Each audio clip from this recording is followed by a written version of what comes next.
Welcome back, amazing business owners. I can't wait for you to hear today's episode. Before I start though, I just want to remind you, if you are the kind of person that loves to help other people, please head on over to iTunes and leave a review. I would so appreciate it.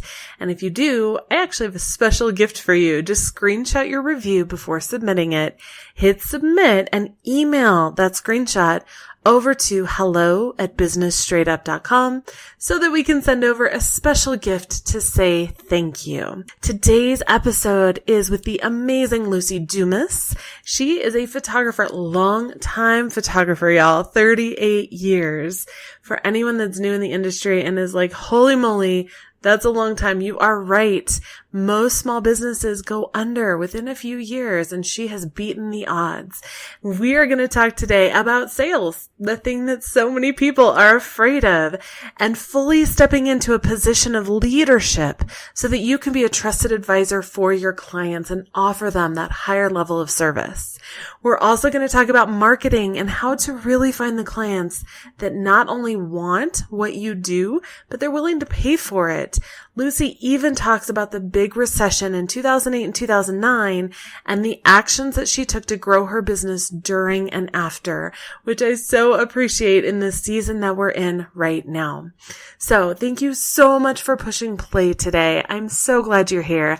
Let's jump right in. Hey there, awesome people. I am Brooke Summer, and you are listening to Business Straight Up, the podcast for creative entrepreneurs to learn, connect, grow, and build the business and life that they dream of. Welcome, let's get going and dive right in. Hello, amazing business owners. I am so excited to bring you this amazing guest today. Luci Dumas is a PPA Master Craftsman Photographer who has been a full-time photographer for 38 years. That is crazy. She's a business coach for photographers and has a podcast called The Profitable Photographer with Luci Dumas. So she's basically like, when we talk about mastering your craft, this is the master. Although, do we say master or mistress? I don't know. Thank you so much for being here, Luci. First, I want to know a little more about you, your story, your journey, and to stay in the photography industry for 38 years is crazy impressive. And I would love to know more. Thank you. When I think about it, like last night watching the Oscars and when they were up there saying, I'm so proud to have been in this industry making film. And I'm like, that's how I feel about photography.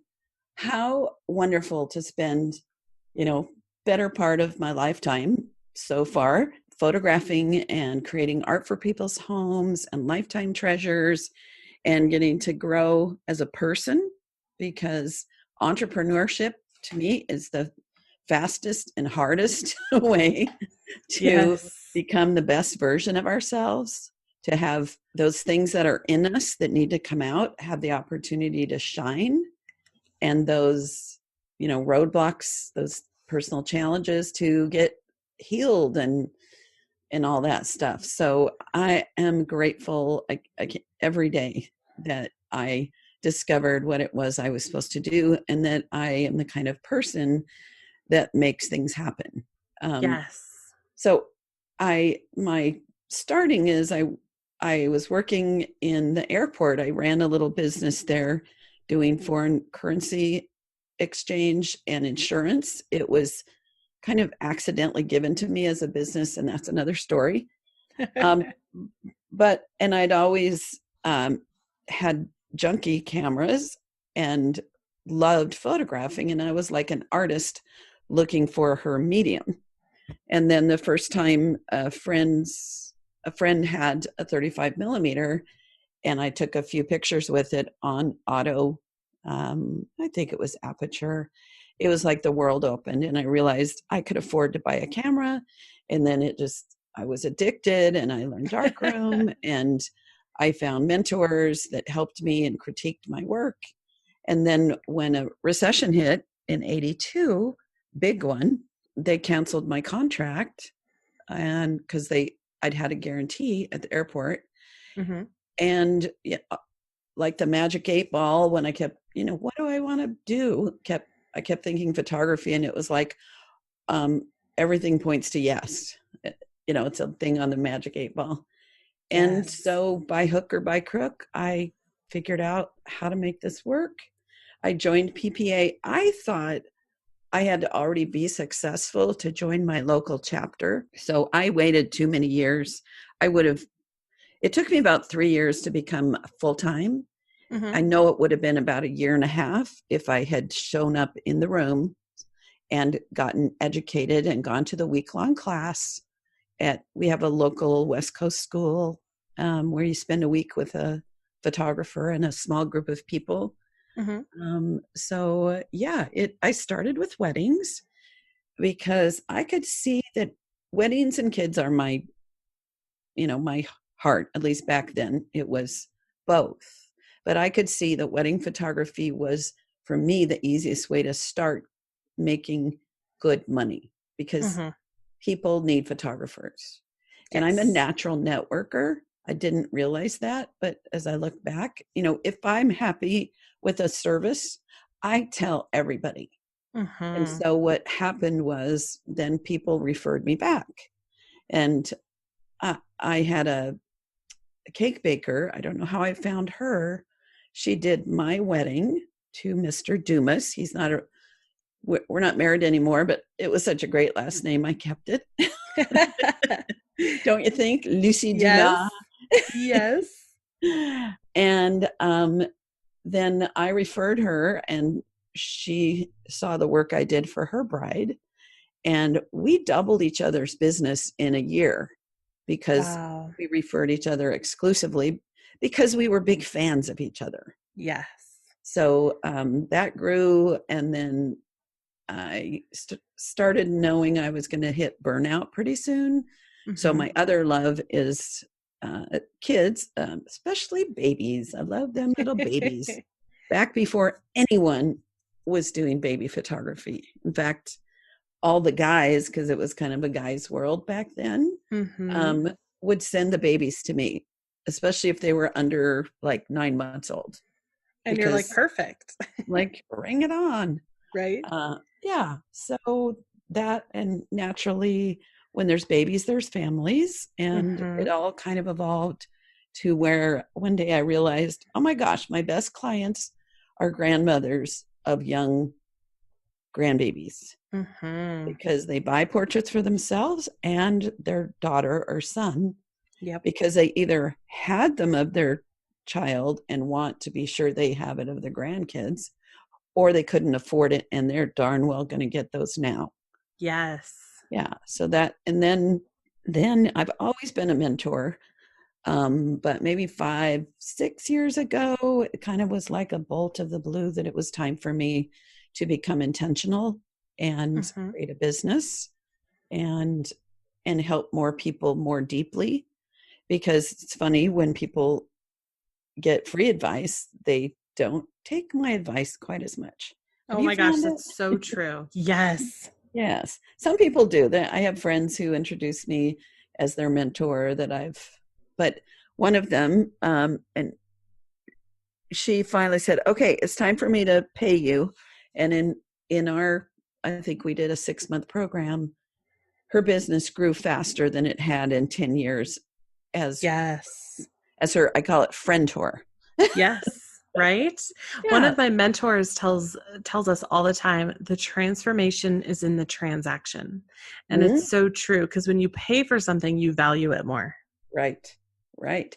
Which also applies to photography. Yes. That I like to, when people are like, oh my gosh, I don't know how could I charge so much? And I tell them this story about how I was in Santa Fe on vacation. I went to this little boutique and I tried on this little, I call it navy teal. It's like a dark teal little jacket that fit me beautifully. It was from France.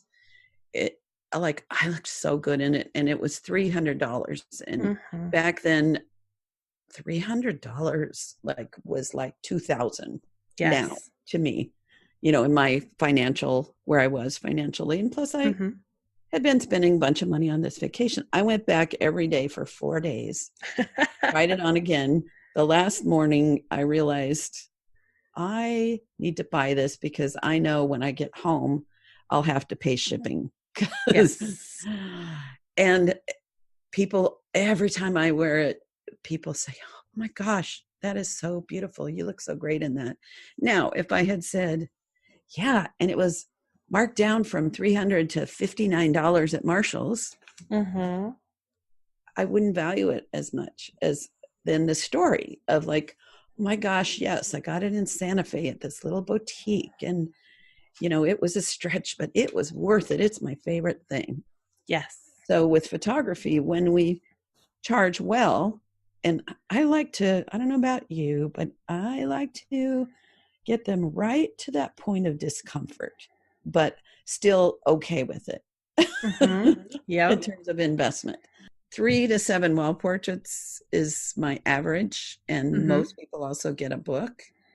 And yeah, it's that point of discomfort that people may cringe on that, but it's that investment level where they feel like they've stretched, but they're really happy about it and they Yes. treasure them. Yes. Absolutely. So you said a few things. I've been taking notes because I just love, first of all, it was like the first sentence you said in creating lifetime treasures for someone. And I think so often we undervalue what we do and think of it as just a picture. And part of that is probably our culture, right? We all have camera phones now. So it's just a photo. But the Mhm. reality is that it's not just a picture. How do you view what you do, and what would you tell someone to kind of switch their mindset on that? Tell someone client or tell someone photographer? Tell another photographer. Well, so I'm big on stories. Mm-hmm. And that's how I help assign value to clients of what I do Mm-hmm. with photographers. So, one of my stories is that we have fires in San Diego. Mm-hmm. We have snow, we have fires. And so, areas have to evacuate. And I've heard many, many times from clients that after they made sure the pets were safe and they grabbed whatever technology that has all their details or the safe or something, Sure. Mm-hmm. they took the pictures off the walls and loaded them in their car. One of my clients who I've been working with for 20 years, maybe a little longer, Mm-hmm. 6 kids. After the kids were all, because they have 2 big vans, so that all now they have spouses and their first grandbaby, so they have 2 big vans that hold a lot of people. After the kids were off safely and the pets and everything, they went back and they loaded up 2 vans full of the wall portraits that I've created for them. Wow. And because it's her most priceless treasure. Yes. And this is somebody, if you looked on their Facebook, they take a lot of pictures. They post a lot of pictures. Mm-hmm.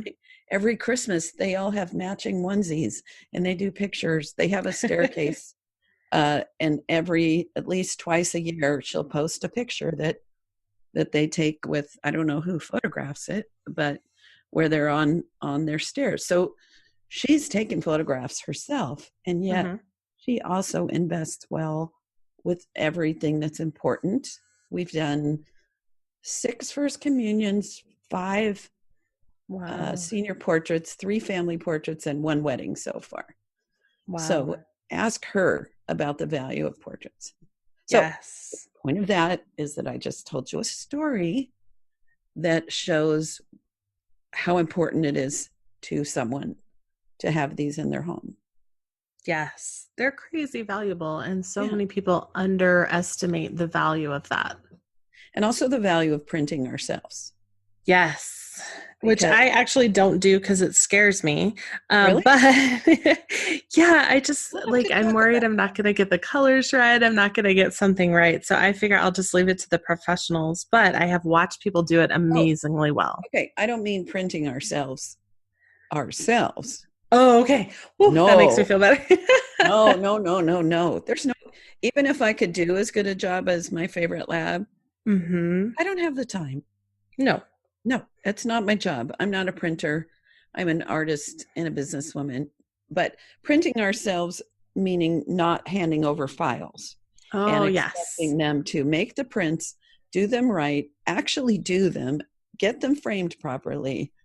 My biggest fear, number one, is just the cropping, the way that they're going to crop. I, Yes. even I, I photographed a friend of mine who was in town with his whole family, a photographer friend, and Mm-hmm.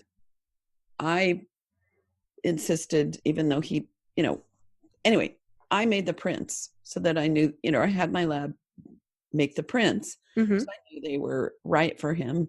I sent him a file for his Christmas cards, and I was not happy with the cards. I Yeah. would have done it so much differently. And this is a photographer who is a fine photographer, Yep. but it wasn't my vision. It didn't do justice to um, my creative, uh, well, vision's the only other word I can think of again. Yeah. But I thought it should be a very skinny panorama, and so I I'm really passionate about giving the service to our clients of helping them Yes. select the best photographs in Mm-hmm. the right sizes and the right composition. I do a lot of squares. I think because I was a Hasselblad photographer, back in my Mm-hmm. day, Christine, there's this thing called film. I mean, Brooke, there's this thing called film that we used to have. And Hasselblads were a square format. So I don't just print, what you see, boom, right out of camera. It may be super skinny. It may be a square. It always depends on the image itself. Yes, it's definitely an art. And I feel like that is my job. That's what they're paying me for, is to use the full expertise. To Yes. When I teach, both one-on-one and in my other programs, selling is my superpower, and the core of it, which I didn't really figure out the name for it until I started coaching and teaching others, is what I call becoming a trusted advisor. Trusted Mm-hmm. advisor, trusted advisor.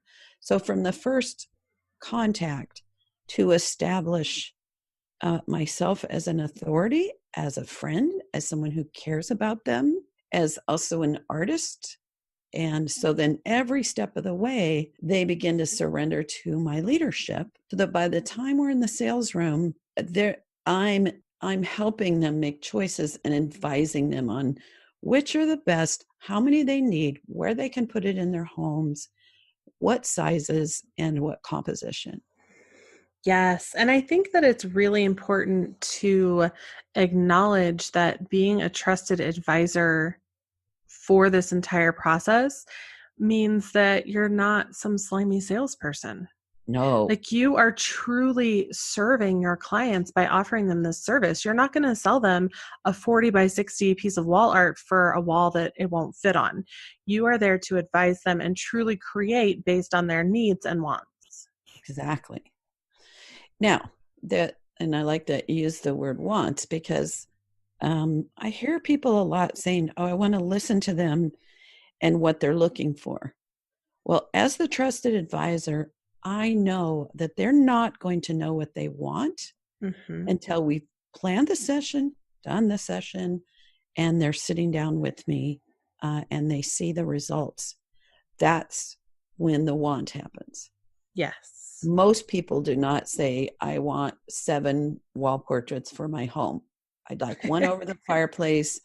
I'd like a grouping of the 3 kids in like a 30 by or a 24 by 24, and each of the kids individually in a 16 by 20. Then Mm-hmm. I'd like one for my bedroom of the 2 of us. And then I really love that picture where we're all jumping. I want a picture of us jumping. Let's put that at the landing on the stairs." People don't know that's what they're going to want, No. but I know that that is what every family ought to have in their home, my Yes. opinion. And so by doing, by creating something that people will find beautiful, even if they didn't know the people, then I can decorate their whole home.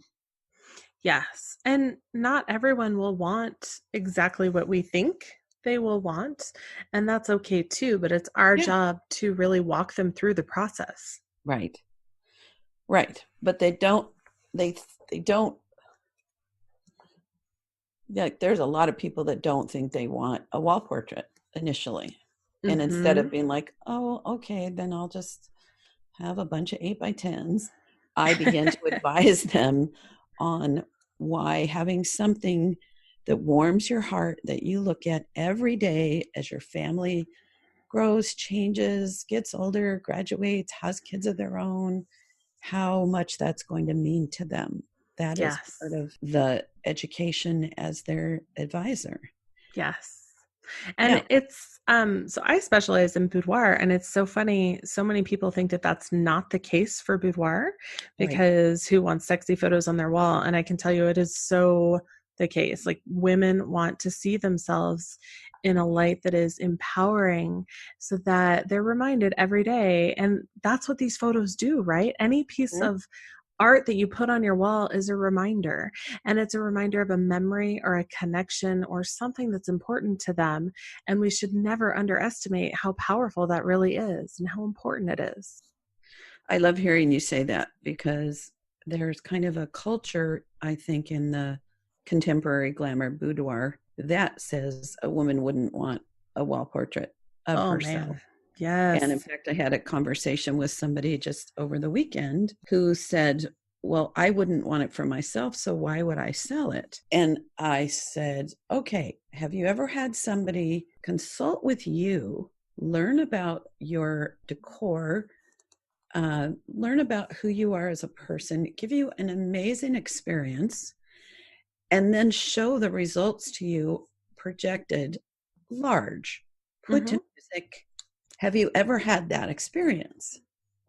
And she said no. So she's doing well. She wasn't, it wasn't a discussion about like what isn't working in her Mm-hmm. business. It's working really well. But because she hasn't had a trusted advisor, that's my opinion, then she doesn't know and doesn't have what I think could be something her clients would so appreciate.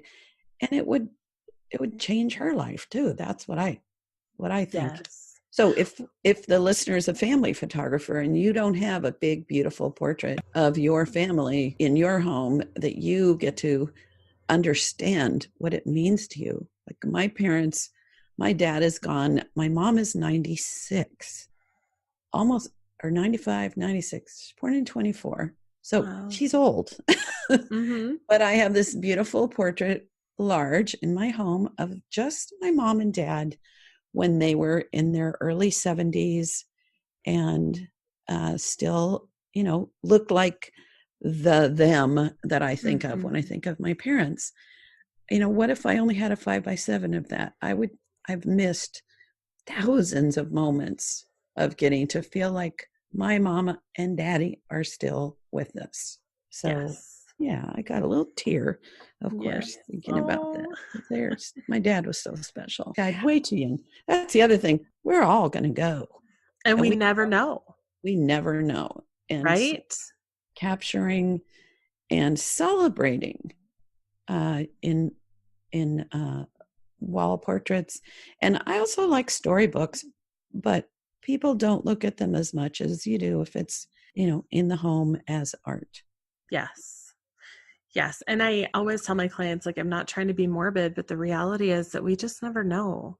And if you were to die tomorrow, or if you were to be gone tomorrow, and all your family had left of you are photos, would they just have selfies on your phone, or would they have an actual portrait that Mm-hmm. they love and that they want to look at every day? I had a client, Brooke, where she wanted a portrait of she and her daughter.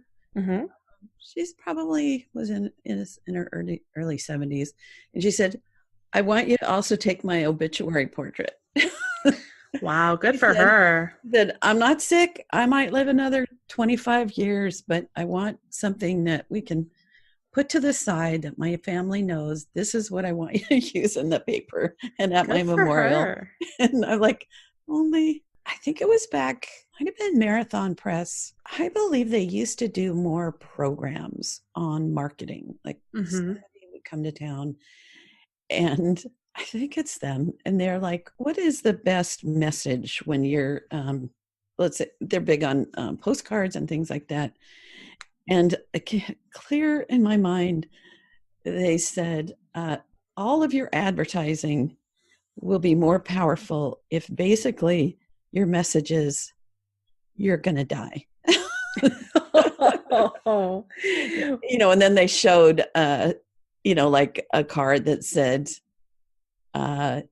children are growing, life changes every day, Mm-hmm. celebrate the moment. So the message was subtle in there, but truth. Well, and we're all going to change. That baby, one of my good friends had a baby maybe 2 months ago now. And I saw her at a week old, and she is a different person now, 2 months Isn't that old. crazy? And the next time Yes. I see her, she'll be different again, and then different again. And yeah, so I guess you and I, we're totally on the same page with that. Yes. I want to go back to something you had said in that one of your students said, well, I don't have a big portrait on my wall. Why would someone else want that? And that is something that people tell me all the time is, well, I don't do that. So why would my clients? And I tell my students all the time, you cannot sell or run your business based on yourself. You have to run it based on what your clients need and what they want. And you have to solve a problem for someone for it to be a successful business. So, what's the problem that your work as a boudoir contemporary glamour photographer? What is that? What's the problem?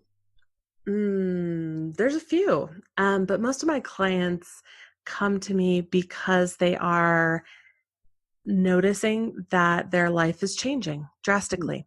Whether it's kids growing up and going off to college, whether it's I just had a new baby and I finally have boobs for the first time, whether it's they see I just had plastic surgery. right, yeah, it's true.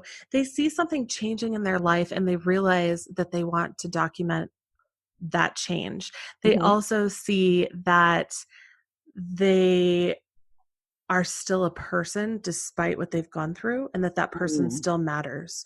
So, for instance, you know that when moms have a baby, like our entire world is now wrapped up in this little tiny human that drives us crazy and we love them all at one time. And then as they start to get older, we start to realize that you as an individual still matter and you need to start paying attention to yourself as well. Mm. So there's a few different things Yeah, that I work with my clients on, but it's so important to know that regardless of whether you want to do it or not, you need to meet your clients where they're at. right.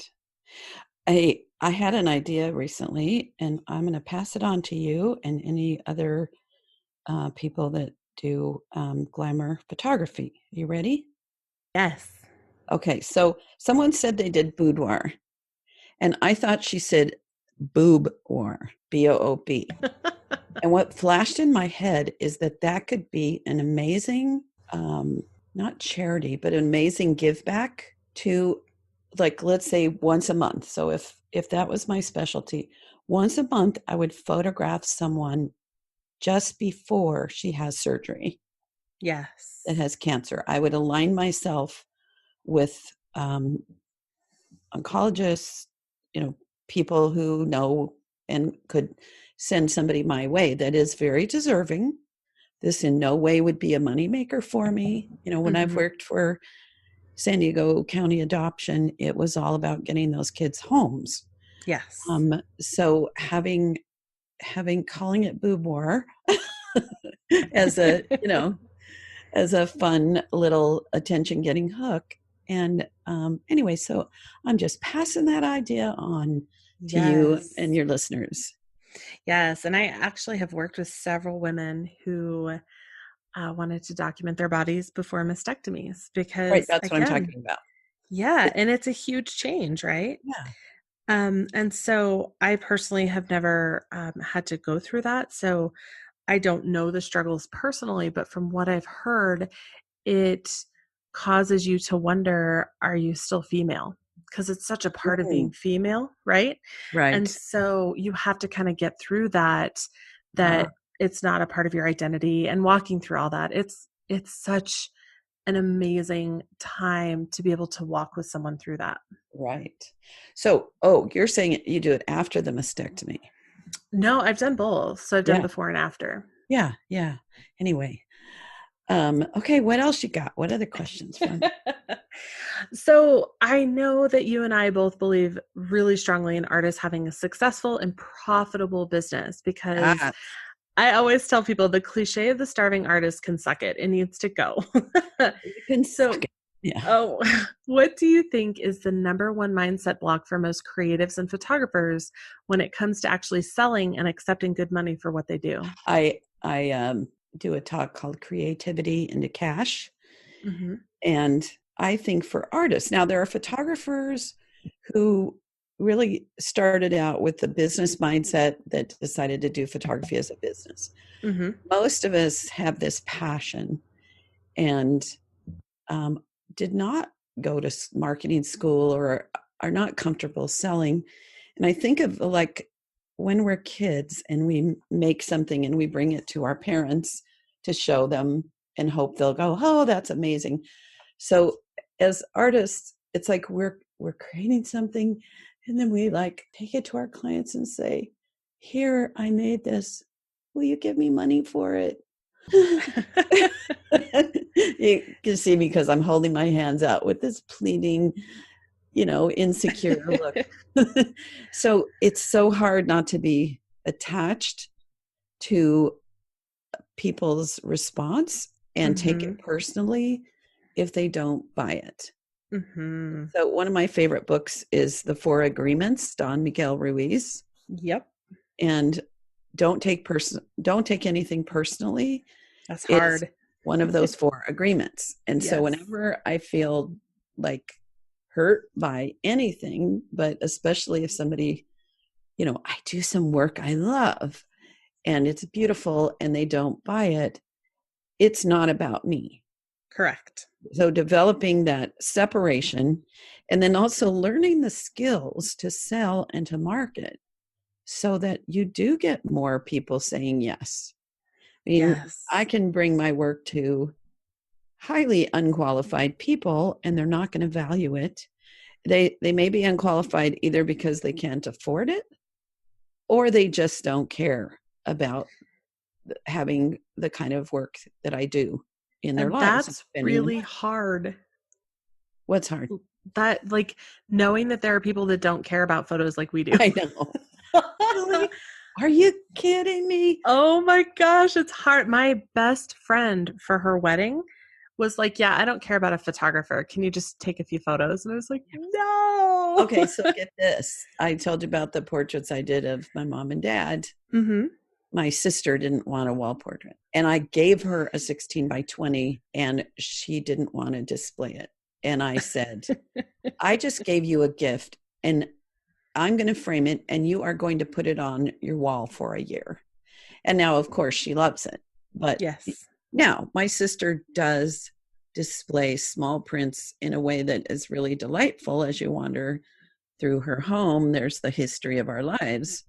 But I look at that wall portrait a lot more when I'm visiting her. So yeah, we had actual arguments until the point where I was like, Chris, you're hurting my feelings. Yes. It's This was hard. a GIFT Yes. and you're trying to reject it. So get over it. It's hard Yes. when someone else doesn't value it the same, but it's just like anything else. Like, if someone doesn't value a brand new car the way that someone else does, it doesn't make it bad. It's just No. different.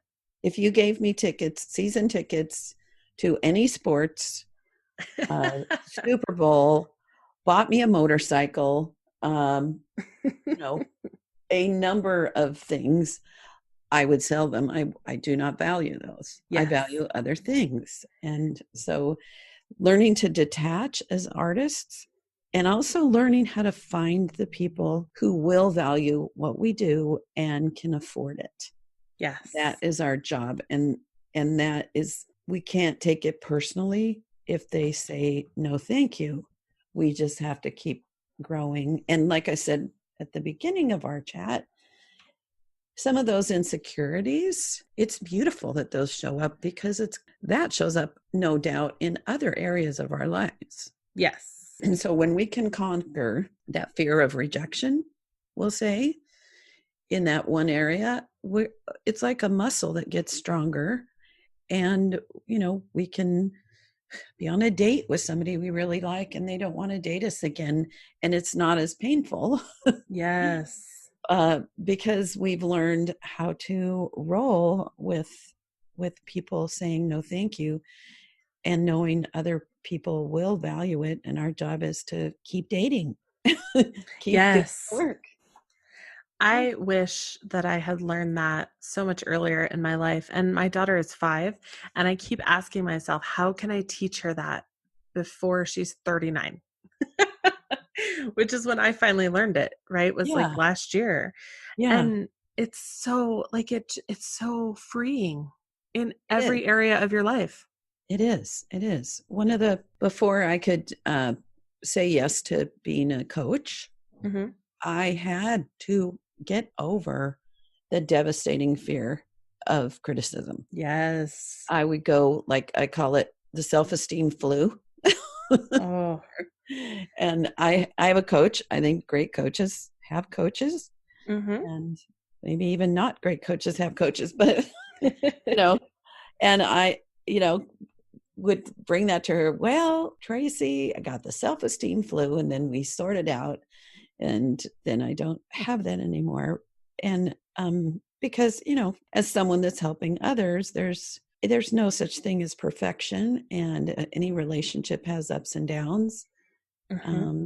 But fortunately for me, in terms of my photography, I am a saleswoman at heart. That's my other superpower, is selling. Mm-hmm. I'm very comfortable. I'm always selling something, even if it's not about money. It's like in the grocery store. Hey, somebody's looking at pomegranates. I'm like, would you like to know how to pick out a good one? Get Yes. the red ones that are heavy, but don't have any bruises. Yes. So it's my nature to want to support other people Mm-hmm. and encourage them to possess something I think might be valuable. So I've told this story before, but when I was about 7, I walked around the block. I was not allowed to cross the street by myself, but I could stay on the sidewalk and go around the block. So I walked around the block picking my neighbor's flowers. Mm-hmm.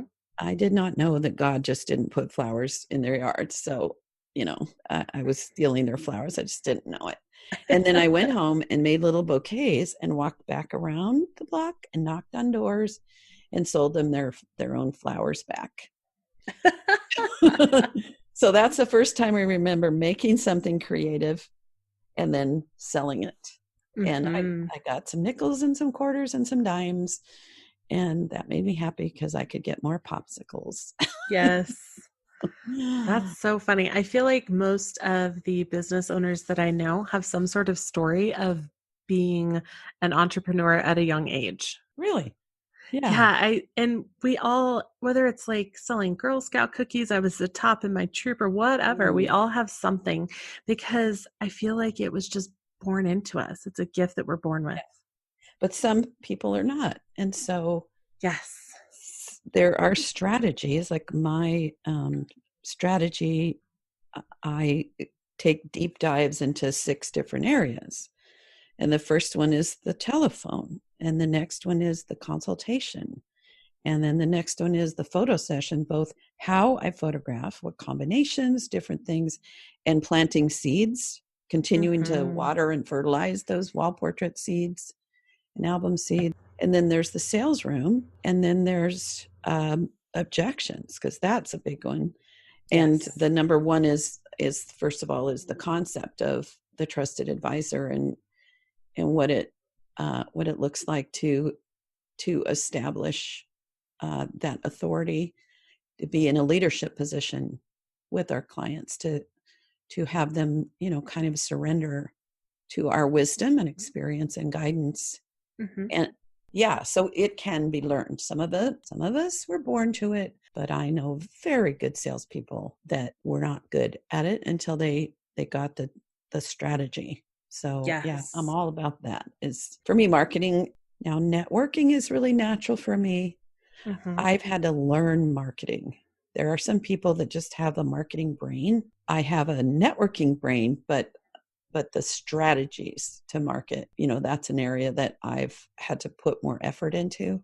So we all Yes. have our strengths and we all But have those need to improve, like on a report cards as kids, needs to improve. yeah, but everything's a skill, right? It's Yeah, learnable. yeah, absolutely. Okay, so I want to kind of go back to something that you had said about finding clients who value what you do and can afford what you do. So I'd love it if you could give us 2 or 3 tips on how to do that. How do we find the right people? So step one is that we identify who they would be. So, for example, with me with children's photography, Hmm. there are certain neighborhoods where not only are they more affluent, but also it's very much a children centric communities. Like Yes. we do have a one area, Rancho Santa Fe in San Diego, where a lot of wealthy people and celebrities and people live. They are not my target client. They, in general, will say, oh, we put art on the walls. We put Hmm. photos in 5x7s on the piano. Yes. But the next, because it's kind of a hill. So the outlying neighborhoods that are, I might call them Baja, Rancho Santa Fe, Hmm. are people who have bigger, nicer homes, go to they have great schools in those communities. They are people who donate to charity, not just donate, but also their time. Like one of my best, what'd you call it? I got into a group of women that had a chapter with the children's hospital, Hmm. and they're all friends. They're all fairly affluent. They work on these committees, and then I got to donate to their events. And in some cases, I got to do a buy it now, where I sold 25 gift certificates, brought in $2,500 for Children's Hospital, and probably did 7 or 8 of those sessions because everybody doesn't book, that buys an auction prize. Hmm. And probably from that, let's see. So if there's 8 people times $4,000, what is that? Yeah, 32,000. right. With this one event. And yeah, Hmm. I worked hard, but they were highly qualified. I also discovered, just from experience, there was another neighborhood that you wouldn't think would be ideal, but they were even a better one, partly because one of my colleagues 20 years ago, everybody in that community had family portraits and baby portraits from them because they lived in the community and they were really great at marketing to their local market. So Hmm. then when they encountered me 10 and 15 years later, they were like, oh, yes, we love wall portraits. We've had them. We value them. So first of all, identifying, and like my neighborhood, people drive 25 minutes to an hour and a half, depending on how far out and the traffic, to Hmm. come here to meet with me in person for the consultation, wherever we do the session, and then come back and order, and then come back and pick up. And then if I do the framing and they don't order it till they see the wall purchase, then they come back again. So Yes. people drive from those areas. Now, if someone from around the corner happens to want to work with me, of course, I wouldn't be like, well, you're not qualified. I qualify them through my process of what I Hmm. say on the phone and at the consultation to see if we are a good match. Yes. So that's one thing. So charity events, that's after the big recession, or whatever we're calling the 2009. I got really busy getting a lot more charity events. Another, and it depends on your niche, but an event, like if you're a pet photographer, Hmm. if you go to a pet event where the ticket price is significant, and the locale and the people that are drawn to it are in that identified ideal client range, that can be a really great way to get clients. But not just by standing there handing out cards. Oh my gosh, I call that drive-by carding. Don't do it. I like it. Just don't. It's terrible. No one wants that. One of my favorite, do you know the Gary Larson cartoons? Yes. So there are these really twisted cartoon, little black and white drawings, usually with animals, and the one where there's two buzzards sitting on a tree branch, and they're looking out over a field of, like, we'll call it wildebeests. And buzzards they eat things that are dead. Yes. And one of them says, "Patience be damned, I'm going to go kill something." And that's what it is with marketing here, is we don't just start a website. I've seen that on Facebook. I put out my website 2 months ago and I haven't gotten any work. I'm devastated. Oh, yes. Or I went to 20 different businesses and handed out my cards and asked if they'd put them on the counter, and I got nothing. Oh my, yes. No, we got to go kill something in a really nice way. Yes. We have to do the work. We have to build the relationships. The relationship is crazy important. Yeah. Yep. So there you go on that. Anything else you got here? I love it. Oh man, I've been writing notes. And one thing actually that we kind of I wrote a note and I have big arrows on it, is you had talked about showing up to local photographer groups, but I feel like the word or the term show up is so important. And by showing up, I mean in person. Like, so many people want to hide in Facebook groups and behind their computer. And really, when it comes down to building a relationship and marketing what you do, you have to get out from behind your computer. Yes. Yes. And like when you, at the start of this, mentioned, me as a master craftsman photographer with PPA, it is like, I love going to the Imaging Expo every year, because having been in this industry for so long, I know so many people that it's like old home week. It's like this big reunion. Yes. And it is such a generous group of people who just want to support each other. And it's true locally. So showing up to the local chapter, the state chapter, and not just showing up like in the, I'm here, I'm going to listen, but serving.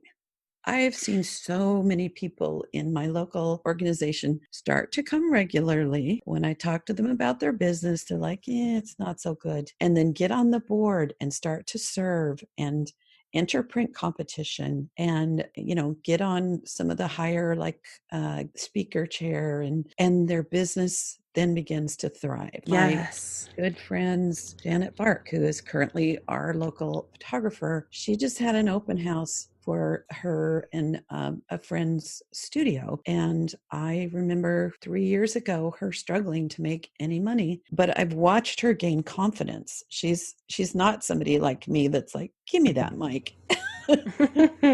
She's the doer. But I've watched her step into her leadership, and now she's got this fabulous studio. And I know it's because she's already then created a level of success where that studio is the natural next step. So giving, serving, attending, making friends, building relationships. And that's true, if you're in a networking group. Another way to pull clients to us in networking is, like, let's say it's a BNI group or something else. I've been in Leads Club over the years for quite a while, not currently. And it's not about trying to get the people that are there to hire me or even their friends, because I think a lot of people in my group I was going to, well, first of all, people that are going to networking groups, they're there because they need more money. So they're not my ideal client, and their friends might not be too, but they might know that, if you're a pet photographer, they might know a pet groomer. They might know, a pet bakery. They might know people who would be awesome to partner with. Yes. So with networking, think about a much, much deeper level than your local chamber, and they're all going to want headshots. Yes. Do the headshot so that they can get to know you, so that then you can say, who do you know in this space? Because that's who I serve. Like for me, because charity events are a big marketing area, my ask if I was in groups now would be, who do you know that chairs charity events? What charity events do you go to? Can you introduce me? It's about getting those introductions. Yes. It's all about building the relationship and being top of mind. Right. And people don't understand, like I do my own events in my studio. I do Galentine's parties, stuff like that. Oh, And people don't understand. They're like, why would you do that? It doesn't make any money. Usually it costs me money because of food and goodie bags and stuff like that, but it doesn't matter. It's about reaching out and really building a relationship with people. mhm. Because as we move more into an economy where people hire people instead of businesses, that relationship and that personal connection will be even more important. Right. Thank you so much for being here today, Luci. I am so on board. I've just been like sitting here going, yep. Yeah. I think we're two peas in a pod, Brooke. Right. Where can people find out more about what you have coming up? Where can they reach out? And I understand you have a special offer for listeners, right? Yes. So I would love to offer 10 one-on-one strategy sessions to your listeners. And there will be a link if you want to set up, I'm going to send you a link, Brooke, Mm-hmm. to my calendar for a quick chat to apply. Or you can go to Luci Dumas Coaching, Luci with an I, and just send me an email through there, or luci@lucidumas.com. You also will find a couple of gifts there. I've got a 7-step guide to attracting ideal clients. I've got an ebook on marketing in the real world, getting out of your chair. Yes. And you can see my photography at lucidumas.com if you want to be like, okay, but does she know how to take a picture? Right. Then you can go there. So I think that's it. I love to hear from you and support you in your journey. I think that's good. Oh, Thank you. my brand. Oh, wait.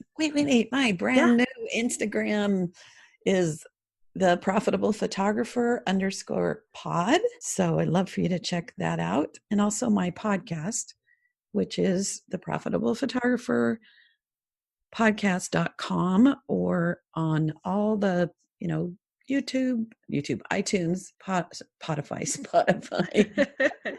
It's the profitable photographer with Luci Dumas. So I love to connect and share and help you be even more successful and happy, as I know Brooke does too. Oh, yes. It makes me so happy when I see people come into their own, right? And realize that they can do it, that the people that they see that are successful are not unicorns. Right. It's just learned skills, and we can all learn them. Right. And the good news is, all those people who are doing it wrong, that is not wrong like in judgment. Yeah, but all the people that are giving their work away and all of that, not where they want to be. Yeah. Yeah, they are not our competitors, because so I Googled my neighborhood to see how many photographers, self-proclaimed photographers. Guess how many there are, Brooke, within like a 3-mile radius of my house? 50? 887. Wow, that's crazy. Yeah. So I cannot compete with them. I can find my people. I can get in that leadership role, and I can, if I have 50 great clients a year, with a $3,000 to $10,000 range of investment, that's very common, sometimes more than that, sometimes less, I can make a darn good living. So I don't need all the 3 million San Diego people. Right? Oh my gosh, I tell my students this all the time. How many clients do you need when you're priced appropriately? Yeah, I just need, absolutely. Yeah. I can even do well, get all the bills paid, have savings, travel, blah, blah, blah, with 25. Yeah. If they're the 25 really great ones. So, yeah. And then you have more time to spend on those 25 as well. Right. To elevate that client experience even more. I'm sure you've heard this, people saying, I don't have time to do in-person sales. Well, if you tripled your sales, you'd be working a third less for the same money. How does that sound? Exactly. Yes. Yep. I agree. I'm there with you, girl, for sure. Love it. Oh my gosh. Thank you so much for being here. And to all of our listeners, if you loved this information and you're like, yes, Luci and Brooke rocked it, can you head on over to iTunes and leave a review? And if you love to help other people, let's do it together. If you can share this episode with anyone that you think might be able to use it, I would so appreciate it. The reviews, the shares. I cannot even tell you how much that feedback means to me. So I wish you all the most amazing day. Luci and I both want to see you succeed like crazy. We want to see you stand up and say, my work is worth it. This is my price, and I'm going to kick ass and serve my clients well. That is our dream, and I cannot wait to hear what you do with your one amazing gift that you have been given. Have a wonderful day, and we'll talk soon. Thank you so much for listening to Business Straight Up. I'm so glad that you could join us today. Check out the show notes for this and all of the episodes at businessstraightuppodcast.com. And I can't wait to talk with you again. Have a great day.